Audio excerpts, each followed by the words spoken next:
Bueno, obviamente que la conectividad, o sea, es parte de esa reconfiguración de la realidad. Entonces el tema es cómo nos organizamos, cómo se va a organizar, cómo mirar la organización, ¿no?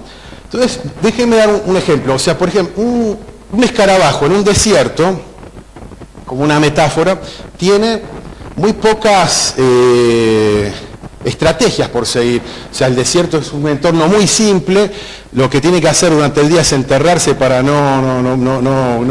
para que no quede frita, estar cerca de la fuente de alimento, quedarse quieta, no hacer demasiado, para que no se la coma un bicho más grande y nada más. Pero por ejemplo, un sapito en un bosque tropical tiene un entorno mucho más complejo, ¿no? Entonces el sapito tiene que saber nadar, saltar, tiene que tener color porque hay tanto verde y tanto movimiento que tiene que estar para identificar con qué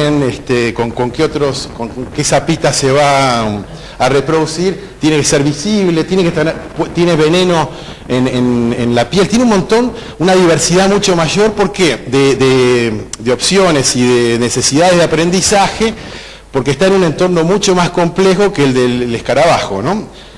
Entonces, y eso es algo que vio un analista de sistemas que se llama William Ross Ashby, que creó lo que él llamó la ley de la variedad requerida, que él decía que un sistema para sobrevivir tiene que absorber la variedad del entorno. O sea, si la variedad del entorno excede la capacidad y diversidad del sistema, el entorno dominará y lo destruirá. O sea, si una organización tiene reglas muy simples, en un contexto de explosión de oferta, en un contexto de complejidad como el de hoy, no sobrevive. Y vamos viendo cómo sectores, fíjense, una empresa como Nokia, que era el gran ejemplo de hace unos años, hoy ya está al borde de la quiebra porque le metieron un caballo de Troya y porque no abrió a tiempo su sistema operativo, por ejemplo, ¿no? Entonces, abrir, ¿qué quiere decir? Absorber diversidad en ese sentido. Entonces, el tema es, poniendo como tema esta cuestión de la necesidad de absorber la complejidad del entorno, cómo uno puede hoy gestionar en entornos volátiles, inciertos y complejos, y el tema de gobierno tiene que ver con eso, obviamente, ¿no? Entonces uno diría, bueno, claro, la gestión, el management tradicional, ¿no? Fíjense que hoy cada vez se habla menos de management y más de liderazgo. El liderazgo tiene que ver con motivación, tiene que ver con cosas blandas. En cambio el management era una ciencia, estaba Taylor, el Fordismo, todas esas lógicas así científicas de la organización. Pero bueno, el management uno lo podría definir como un fenómeno de comunicación, coordinación y responsabilidad. ¿Está bien? O sea, y ahí vienen todas las pirámides organizacionales. Pero si pensamos un poco, la colaboración en serio también es un fenómeno de comunicación, coordinación y responsabilidad. Obviamente con otro tipo de topología o de arquitectura de conectividad, pero es lo mismo. O sea, y un poco lo que está pasando hoy es, digamos, el choque entre estos dos modelos, el modelo del management, ¿no? El piramidal, el modelo jerárquico, el modelo de control y mando, versus el modelo de las redes, digamos, ¿no? Bueno, y como para esto, como una curiosidad, fíjense, yo pregunto, ¿puede un algoritmo encarnar el espíritu de una época? Y hagamos un poco de historia. En los 80 o al principio de los 90 teníamos el famoso DOS. ¿Te acuerdan? No sé, algunos, tal vez hay algunos que ni lo usaron, ¿no? Acá, ¿no? Hay gente joven. El DOS tenía algo que era el command com, ¿se acuerdan? Una línea de comandos, o sea, ya hasta el nombre era así, control y mando, secuencial, había sentencias, tenía que ser algo ordenado, con una sintaxis exacta, etcétera, ¿no? Es como el primer puente entre un paradigma industrial de control, así pensado desde una lógica de control.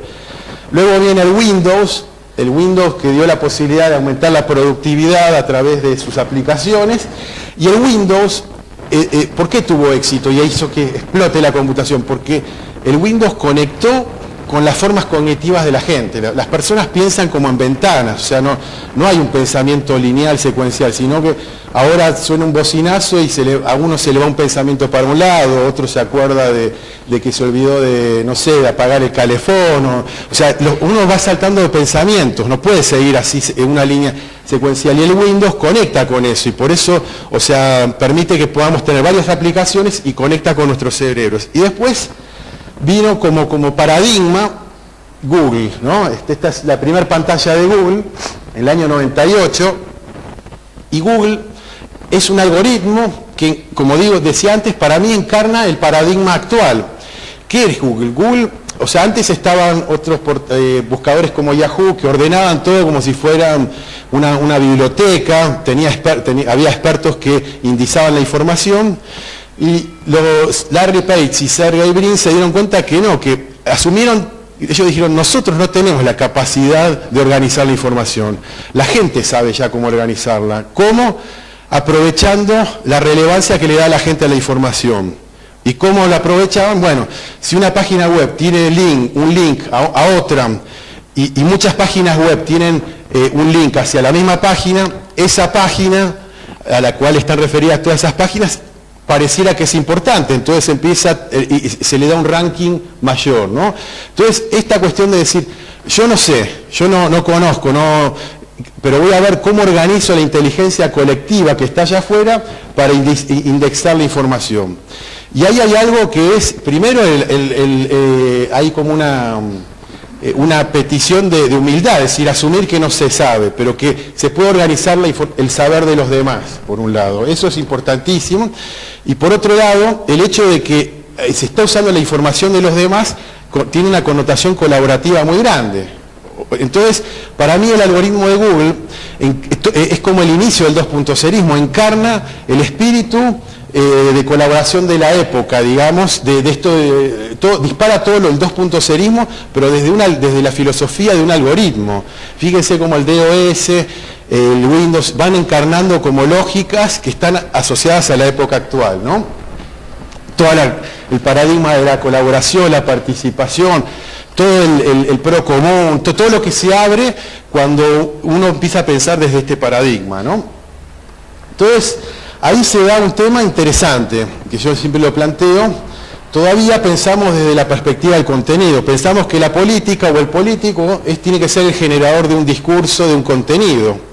Y eso, y no pensamos en términos de plataformas. Por ejemplo, Google es una plataforma donde la información se organiza, pero no es que Google define cómo se organiza la información, o Twitter.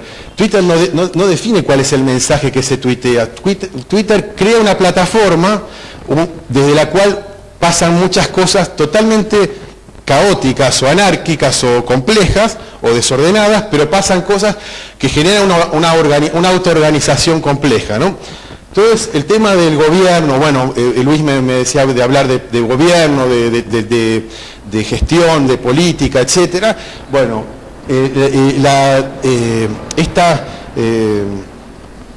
¿cómo diría?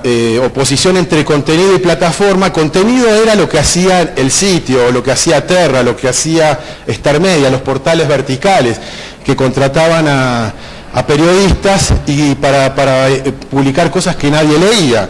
Plataformas son es crear las condiciones para que la gente pueda colaborar, para que la gente pueda generar ahí una base de conocimiento, ¿no?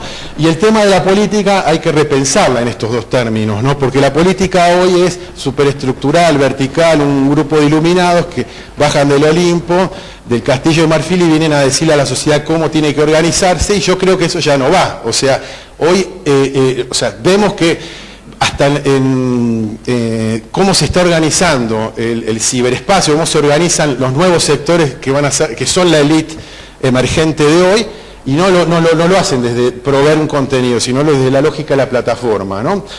Una plataforma que permite que se genere una música, que se genere algo, o sea, no sé, ahí un grupo de tambores probablemente se ponen a tocar y a la larga va a surgir una coherencia que no va a ser orientada por nadie.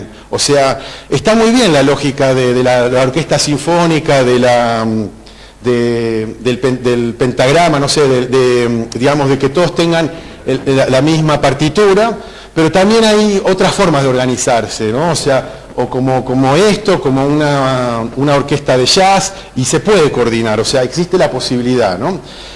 Bueno, por otro lado, yo decía antes, bueno, nuevos modelos mentales hablaba, ¿no? Y en sí, fíjense, cada era, cada gran cambio de época, viene encarnado en un actor social relevante. No sé, los romanos habrán sido los militares, en la Edad Media el monje, el cura, no sé, el nombre de la rosa, así estos curas que estaban ahí en esos monasterios. Después viene la modernidad, la era industrial, el empresario como el actor que encarnaba la época, ¿no? El Henry Ford, el Rockefeller, el empresario industrial tradicional de traje y corbata. Bueno, la época de hoy está encarnada en un nuevo actor social, o sea, que es el que tiene una forma de ver la realidad distinta, que es el hacker, digamos, o el hacker en el buen sentido, el programador. Tal vez el slide no es muy digamos, es poco reactivo, pero el hacker es el programador que tiene una pasión y que va en busca de resolver un problema y no le importa, no ve los impedimentos, o sea, el hacker es el que trata de intervenir sobre un lugar de una determinada manera y a partir de su pasión, y dedica horas y horas y horas y horas a resolver ese problema, ¿no? El hacker no es solamente el programador informático, aunque el programador es el que la lleva, digamos, en este cambio, pero se puede hackear el arte, se puede hackear modelos educativos, se puede hackear formas de interacción. O sea, el concepto de hacker, el hackeo, es o sea, es como la forma, la mirada de la realidad que hoy está emergiendo como disruptiva y como que es la nueva élite. O sea, Sergey Brin, Larry Page, los creadores de Google, no sé, Mark Zuckerberg, Evan Williams, los de Twitter, son gente que son hackers, empezaron en lo pequeño, desde algo, y se plantearon hacer algo grande, son miles de programadores, miles de emprendedores, de hackers que que están en esa movida. Algunos llegan y se transforman como en grandes ejemplos, ¿no? O sea, Steve Jobs, etcétera, ¿no?